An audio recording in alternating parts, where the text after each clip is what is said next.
Hello students, good morning to all of you. Today we will deal with fiber to fabric chapter. As you all know, all the human beings need clothes to cover our body and protect us from different harsh conditions.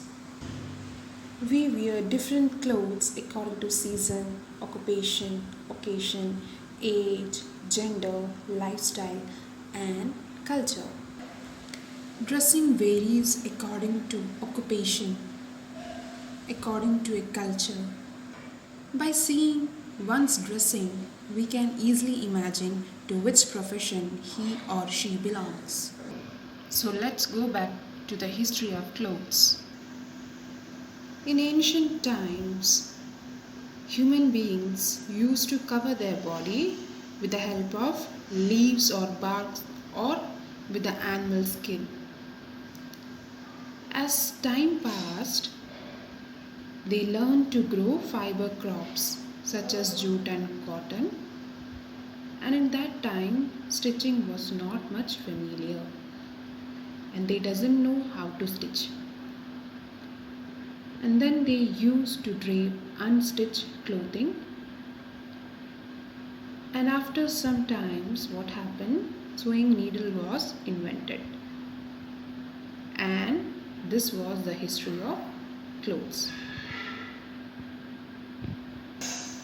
Since then, we used to wear stitched clothes. So first we have to study what is fiber. Fiber means these are thin strands which when twisted we can make thread or yarn. Next we have to study the types of fiber. So there are two types of fibers. First is natural fiber, second is synthetic fiber. Natural fiber means these are the fibers which are present in nature itself. That is, we get this fiber from plants or animal. For example, cotton or jute. Okay. So next is synthetic fiber. Synthetic fiber means the fibers which are not produced in the nature but we have. So it is prepared in the chemical laboratories. Laboratories, for example, nylon. So now we can study in detail about cotton. So the cotton plant is grown in black soil and in warm climate, and it needs or requires moderate rainfall. Next we can see how this is produced. So first we have to remember that these cotton plants produce creamy white flowers.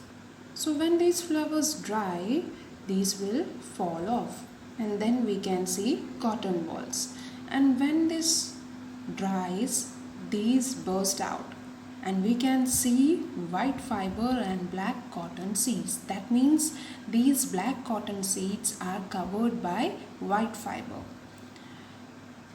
So we have to separate both of them. Okay.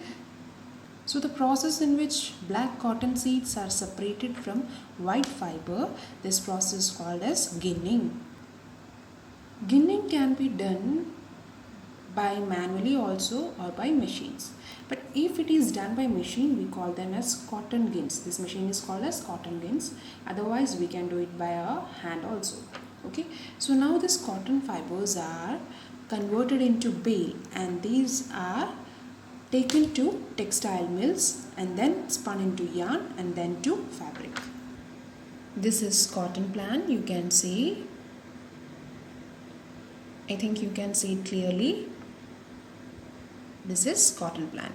As we told, if ginning is done by machine, we call it as cotton gins. That machines are called as cotton gins, and this is a machine. You can see it. And this is cotton bales. You can see it, cotton bales. Next we will study about jute, and it is obtained from stem of jute plant, and it is also known as golden fiber. Jute is the cheapest fiber, and now we can see its uses. So what are the uses? It is used for making gunny sacks.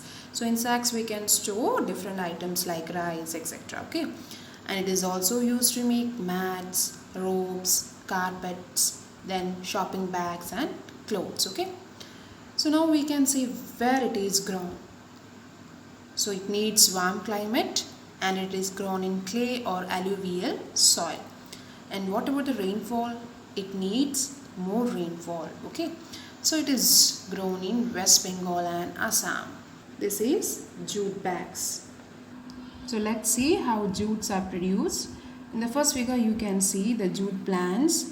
So it has no branches, okay, so it grows up to 10 feet in height. So when we can start harvesting, you can see in the second picture. So when these jute plants flowers, when they starts flowering, we can harvest it, or that means we can cut it. So in the third figure you can see, as you all know that jute fiber is stick to the jute plant. That means there are some sticky substances. So we can't get it easily. So first we have to remove that sticky substance. Okay. So to removing that sticky substance, we have to immerse the jute stems in water. Okay. And this process, that means loosening the jute fiber, this process called as retting.